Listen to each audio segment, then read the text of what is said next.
Assalamualaikum warahmatullahi wabarakatuh. Perkenalkan, nama saya Hilmi Kanita dari kelas 12 IPA 2. Saya akan mempresentasikan tarian yang berjudul Duduk Taga Lasa.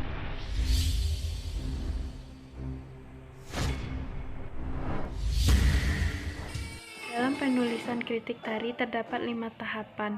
Tahap pertama, deskripsi data. Kedua, tahap analisis. Ketiga, tahap interpretasi. Keempat, tahap evaluasi. Dan kelima, tahap pesan dan kesan. Deskripsi data. Tari ini berasal dari tradisi Mancak yang berasal dari Kotoanong, Kabupaten Solok. Tari ini dikembangkan ke dalam kreasi baru yang mana penataan mengembangkan ruang, tempo, level, dan lainnya. Tarian ini diciptakan oleh koreografer Fatahul Nugraha. Tari yang berjudul Duduk Taga Lasa ini menggambarkan karakter dari si penata melalui gerak duduk taga lasa itu sendiri. Dalam tarian ini terdapat keceriaan, kegembiraan, sukacita, dan energi kaum muda-mudi. Memiliki ritme dan tempo cepat lambat, ditambah dengan teriakan hea di beberapa gerakan. Instrumennya pun kental dengan instrumen Sumatera Barat. Instrumennya merupakan kombinasi antara pupui, saluang, dan talempong. Untuk konsep panggung, konsep yang digunakan adalah latar dengan kain hitam polos dengan lantai yang senada, yaitu hitam polos. Jenis panggung yang digunakan yaitu panggung poroserium. Konsep cahaya yang digunakan adalah lampu spot dan moving light. Aspek kostum yang digunakan oleh penari pria adalah baju celana berwarna merah yang menunjukkan keceriaan, dengan perpaduan songket yang berwarna hijau, dan batik taplak meja serta ikat kepala. Sedangkan penari wanita dibaluti oleh baju celana berwarna hijau dan dibaluti songket berwarna orange, ditambah ornamen juntayan di baju wanita yang berwarna emas. Penari cukup profesional, namun terjadi kesalahan pada menit 5.42 sehingga kekompakan penari kurang terlihat, karena pada saat itu seorang penari laki-laki terlambat dalam gerakannya. Namun hal ini tidak mengurangi performa penampilan mereka sehingga cerita dapat ditangkap oleh penonton. Analisis tari. Dalam aspek gerakan terdapat 24 pola lantai dan gerakan-gerakan diawali dengan 3 orang penari laki-laki yang membentuk arah mata angin dan membentuk gerakan pencaksilat, yaitu gerakan pasang tertutup, dan diakhiri dengan 3 orang penari yang terdiri dari 2 laki-laki dan seorang perempuan berada di kanan panggung dan 2 lainnya berada di sisi kiri panggung. Aspek musik. Alat musik yang digunakan berasal dari Sumatera Barat, seperti saluang, talempong, pupuk, dan serunai. Pada gerakan tertentu, penari laki-laki meneriakkan kata-kata haid sebagai ciri khas dari pencaksilat itu sendiri. Ritme yang digunakan bermacam-macam, mengikuti tempo penari pada saat itu. Gerak. Dari aspek gerak, ada seorang penari laki-laki yang kurang kompak dan ada beberapa kesalahan, namun penari dapat menutupinya dengan mengimbanginya kembali dengan penari lain.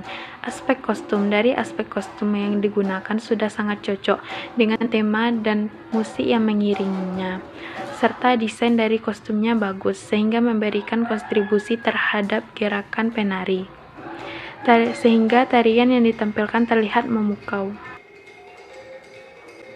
Dari aspek pencahayaan, lampu yang digunakan sudah sangat tepat, baik penempatan dan durasinya, lebih bervariasi sehingga penonton tidak jenuh melihatnya. Gambar pertama, sikap ini menunjukkan agar kita tidak boleh bersikap sombong karena di atas langit masih ada langit, oleh karena itu kita harus bersikap rendah hati. Yang kedua, gerakan sikap pasang tertutup. Sikap ini menunjukkan sikap kehati-hatian dan kewaspadaan. Simbol keseimbangan dalam memelihara hidup dan kehidupan. Gambar keempat, simbol kehati-hatian dalam kehidupan. Gambar kelima, simbol kegembiraan dan keceriaan muda-mudi. Gambar keenam, simbol kekompakan antar sesama, sehingga tercipta keceriaan dan kegembiraan di antara mereka. sosial, kita harus mampu membangun kekompakan dan kebersamaan dalam menjalin sebuah relasi atau hubungan. Hal ini berdasarkan beberapa pola gerakan yang memberikan kesan kebersamaan. Kemudian nilai pendidikan, kita harus mampu menjaga kebudayaan dan melestarikannya, seperti tarian manca, sebagai bentuk interpretasi dari pencaksilat Harimau Campa agar tidak tergerus oleh zaman. Pesan moral yang didapatkan dari tari yang berjudul Duduk Tagak Rasa ini adalah: yang pertama, kita harus bekerja keras dan rela berkorban dalam suatu hal, menjalin persaudaraan antar sesama. Kedua, kita harus menjaga kebudayaan khas daerah dari nenek moyang kita dan mempelajarinya untuk diteruskan ke generasi penerusnya, agar kebudayaan tersebut tidak luntur. Ketiga, kita harus berpartisipasi dalam rangka menjaga kebudayaan daerah dengan cara mempelajarinya. Harus diperhatikan, yang pertama, kualitas penampilan. Kekompakan penari saat penampilan sangatlah penting. Kedua, pencahayaan sebagai perumah keadaan serta pemberi kesan tari tersebut.